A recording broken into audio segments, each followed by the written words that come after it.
couple questions for you, if you don't mind, sir. Can you get customers to give a review who don't have a Gmail account? Well, you can, but not on Google.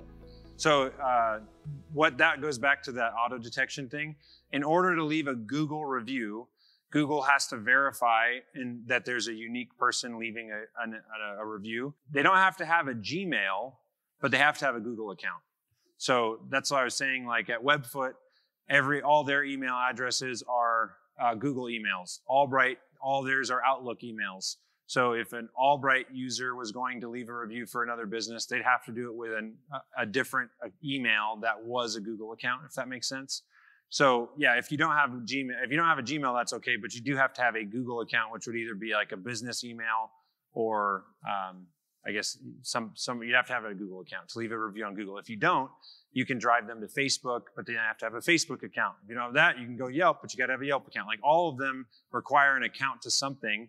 And if you have a review platform that doesn't require an account, the credibility of that like platform probably isn't great because there's nothing stopping you from just making a whole bunch of fake reviews. And people know that, and platforms know that, which is why most of them require an account to the platform you're leaving it on. Great. Another question. Is it important to reply to every review on Google? Yeah, so one of the guys I interviewed in the podcast breaks this down. They have like a 48-hour rule, but you for sure should respond to every single bad review. And you should respond to good reviews as well. But you don't do it if you're literally like paying some teenager to like copy and paste like, thanks, Jim, for the 5 stars, and then like just do that over and over again. But if you can like dialogue, and this has not been proven, but I wouldn't doubt that if it's true. Twisted Floors, for example, they will go in and mention like, we really enjoyed installing your floor in Beaverton. Hope you enjoy the whatever, like including keywords in your responses. Does that help? I can't say for sure. I don't think it hurts you. So if you could make those customized and responses and use keywords, that's good. The negative responses is more valuable, I think, because every single customer that looks at your business looks at your bad reviews. And the second most common thing they look at is your response to the bad review.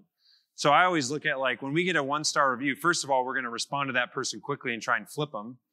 But even if we can't flip them, we think, what is the one thing that I want every single person that's going to read this to know about our business? And that's what you put in your response because they're going to read that. Absolutely. Do friends/family reviews mess with the algorithm? Yeah. So I'm going to use Eric as an example. The Facebook thing that Eric did with getting a bunch of recommendations, that works on Facebook. Facebook's not going to pull those, and Facebook knows the validity of user accounts. On Google, we actually tried this at Webfoot when we launched Salt Lake City, and we had people in Oregon and Washington and Idaho leaving reviews, and they all showed up for a while, and then they all vanished. So this is why I would say for those of you that are like, yeah, I understand reviews are important, but we just, we're going to have to get to that later.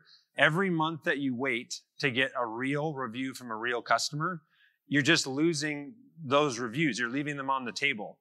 The only way to get a lot of reviews is to get a little reviews for a long period of time, every week over time. 2 quick ones. We'll wrap it up. One more time. What is the name of the podcast? Oh, The Pursuit of Purpose. I'm telling you right now, it's like you get a glimpse inside Chris's brain. It's totally random. But yeah, there's the most recent episodes are these 6, like this mini series on reviews.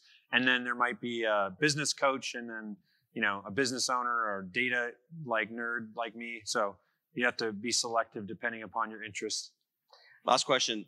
Can you preview the review before it posts? No. Basically, I think what that person's asking is, can you see what the review is and then hide it or not allow it to get posted? And no, you can't do that.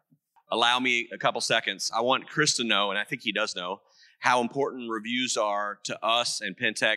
The regional sales managers will love this story. So I come to your business, the regional comes to your business, and I say, I go, hey, Ashley, would it be fair to say that you've installed 220 floors since starting with Penntek? And then you say, not you specifically, and then you say, actually, that sounds right. God, oh my goodness. Yes, we have installed 220 floors since we started with Penntek. Then I'm like, awesome. Next question. Would it be fair to say that your installers and your company and you care about quality and you guys do awesome work all the time? Because I, in my spare time, follow you on social media and I know you got awesome installers. And then they go, yes, that's true. Okay. You've installed 250 floors. You care about quality. Why do you have 7 Google reviews? Why do you have 4 5-star Facebook reviews? If you got the guts and you're in this room and you've had this conversation with me or your rep, raise your hand. Oh, 3 of you? Yeah, I don't think so. Oh no, there's some more. Yeah, okay. It's that important to us as a sales team when we meet with you guys and we research to point it out to you.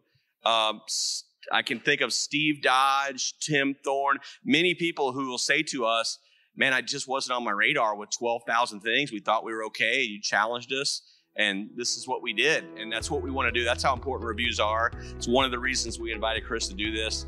I really recommend you guys get with Chris, hear him out, see what he's got to say about, helping you guys out. On behalf of your sales team, reviews are crucial. Thank you for your attention and listening to this episode of The Pursuit of Purpose. Your feedback and comments mean the world to me. If you liked what you heard, please take a second, leave me a 5-star review on iTunes. If you've got suggestions for future episodes or just want to say hi, shoot me an email at chris@chriskiefer.com. Don't forget, I make it a point to include all the links to the books, movies, and resources mentioned on this episode in the show notes. You can see those directly below in the description or on my website, chriskiefer.com. Thanks so much, guys.